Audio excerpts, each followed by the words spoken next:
다시 오신 걸 환영합니다. 그리고 장담하는데 이번 영상은 절대 놓치고 싶지 않으실 거예요. 하지만 이 결정이 내려지기까지는 한 달 가까운 긴 고민의 시간이 필요했다. 왜 기아는 빠르게 결정을 내리지 못했을까? 그리고 결국 재계약을 결심하게 만든 메디컬 체크의 결과는 무엇이었을까? 기아는 지난 24일 아담 울러와 총액 120만 달러, 한화 약 17억 원 규모의 재계약을 완료했다. 계약금 20만 달러, 연봉 70만 달러, 옵션 30만 달러로 구성된 조건이다. 이로써 울러는 내년에도 제임스 네일과 함께 팀의 원투펀치를 이루며 선발진의 한 축을 맡게 됐다. 총액 120만 달러는 지난해 약 100만 달러에서 20만 달러가 인상된 금액이다. 기아가 울러의 가치를 분명히 인정했다는 의미다. 1994년생인 울러는 2016년 메이저리그 신인 드래프트에서 피츠버그 파이리츠에 지명을 받았다. 2022년부터 지난해까지 빅리그 통산 3시즌 동안 36경기, 그중 23경기에 선발 등판해 136이닝을 소화하며 5승 13패, 평균 자책점 6.54를 기록했다. 숫자만 놓고 보면 인상적인 성적은 아니다. 평균 자책점 6점대는 투수에게 부담스러운 수치고 5승 13패라는 기록은 패전 투수라는 꼬리표를 달기에 충분해 보였다. 트리플A에서도 통산 57경기, 선발 45경기, 242이닝을 던져 21승 9패, 평균 자책점 5.02를 기록했다. 이 역시 메이저리그 기준에서는 아쉬움이 남는 성적이었다. 하지만 기아는 이 숫자 너머를 봤다. 울러는 지난해 12월 중순 총액 100만 달러, 한화 약 14억 원 규모로 기아와 첫 계약을 맺었다. 계약금 20만 달러, 연봉 60만 달러, 옵션 20만 달러 조건이었다. 당시 기아는 울러의 구위와 각이 큰 변화구를 높이 평가했다. 메이저리그 성적은 평범했지만 구속과 구질 자체는 KBO에서 충분히 통할 수 있다고 판단한 것이라. 그 판단은 시즌 초반부터 적중했다. 울러는 3에서 4월 6경기에서 36이닝을 던지며 4승 1패, 평균 자책점 3.50으로 순조로운 출발을 보였다. KBO 무대에 빠르게 적응한 그는 시즌 초부터 안정적인 선발 자원으로 자리 잡았다. 평균 자책점 3.50은 선발 투수로서 충분히 만족스러운 수치였다. 5월과 6월에도 흐름은 이어졌다. 5월에는 5경기 29이닝, 1승 1패 평균 자책점 2.17을 기록했고 6월에도 5경기 30이닝, 3승 1패 평균 자책점 3.30으로 제 몫을 해냈다. 특히 5월의 평균 자책점 2.17은 에이스급 투수라 불러도 손색 없는 성적이었다. 울러는 KBO 리그에서 완전히 다른 투수로 거듭나고 있었다. 메이저리그에서의 실패는 점점 잊혀졌고 KBO에서의 성공이 현실이 되는 듯했다. 하지만 예상치 못한 변수가 등장했다.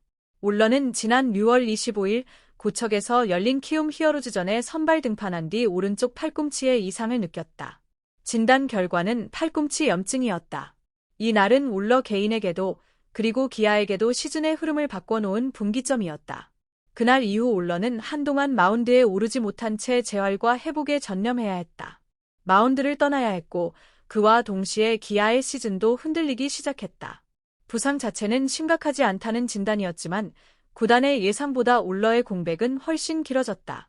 그는 한 달이 넘는 시간을 자리를 비웠고 그 사이 마운드 운영에 어려움을 겪은 기아는 순위 하락을 막지 못했다. 팔꿈치 염증이라는 소견은 비교적 가볍게 들릴 수 있다. 하지만 투수에게 팔꿈치 부상은 결코 가볍게 넘길 수 없는 문제다. 한 달이 넘는 이탈은 울러 개인에게도 팀에게도 큰 타격이었다. 선발 로테이션에서 울러가 빠지자 기아는 백업 자원들을 급하게 투입해야 했다.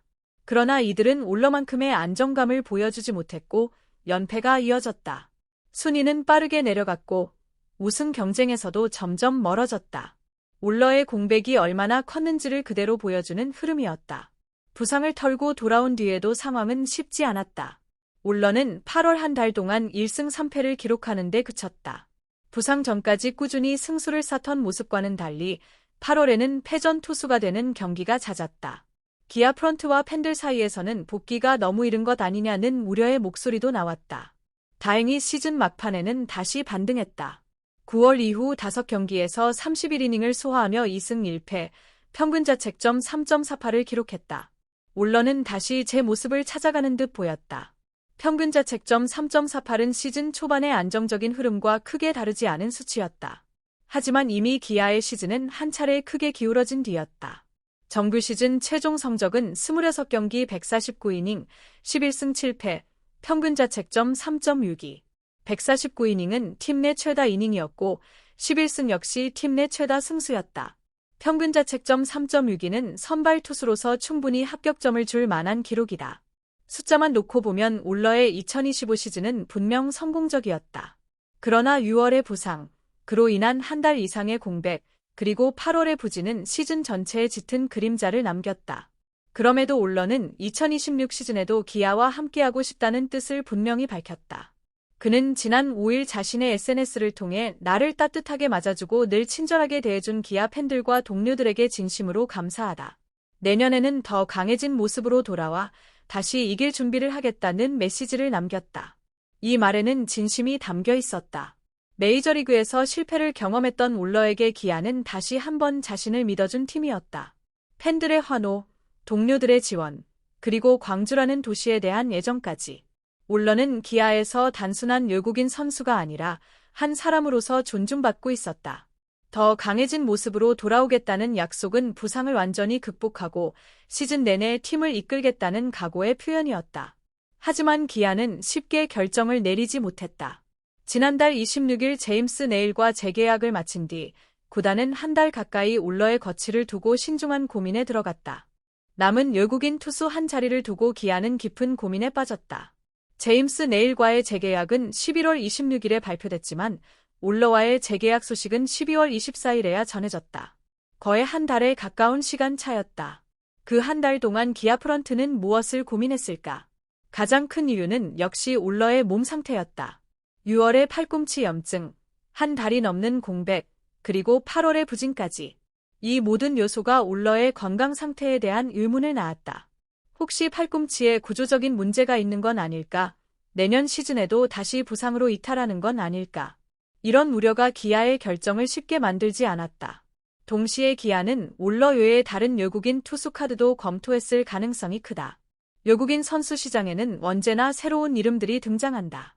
혹시 울러보다 더 나은 선택지가 있지 않을까라는 기대 역시 자연스러운 고민이었다. 그럼에도 기아는 결국 울러를 선택했다. 결정의 핵심은 메디컬 체크 결과였다. 심재학 단장은 울러는 가장 안정적인 카드라고 생각했다. KBO 리그 첫 시즌에 충분한 가능성을 보여줬고 팀 내에서 가장 많은 승수를 기록했다. 현 시점에서 울러보다 더 나은 카드를 찾기는 쉽지 않았다고 설명했다. 이 발언에는 기아의 현실적인 판단이 고스란히 담겨 있다. 가장 안정적인 카드라는 표현은 완벽하진 않지만 그만큼 믿을 수 있는 선택지라는 의미다.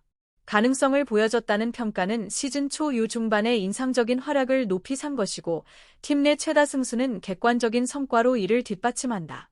결국 시장 상황까지 고려했을 때 울러가 최선의 선택이었다는 뜻이다. 현재 울러의 몸 상태에는 큰 이상이 없다는 것이 구단의 판단이다. 심재학 단장은 울러가 올해 부상으로 빠졌던 부분을 가장 고민했다.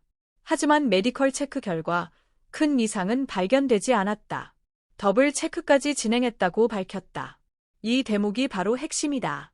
기아가 한 달 가까이 결정을 미룬 이유는 오로지 이 메디컬 체크 때문이었다. 팔꿈치 부상 이력이 있는 투수인 만큼 단순한 확인으로는 부족했다.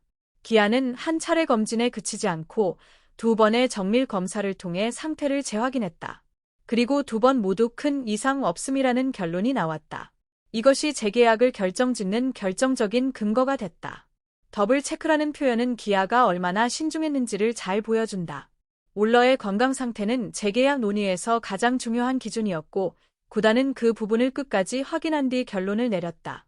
이제 기아는 울러가 내년 시즌에도 선발진의 한 축으로 꾸준한 활약을 펼쳐주길 기대하고 있다.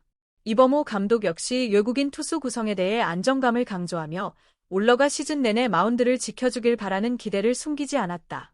선발 투수에게 가장 중요한 조건은 결국 풀타임으로 시즌을 소화할 수 있느냐는 점이다.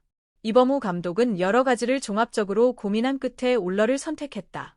울러가 어느 정도 던졌을 때 쉬게 해주는 게 좋은지 이미 파악했다. 현장에서는 그런 부분을 충분히 신경 쓰면서 준비시키겠다고 설명했다.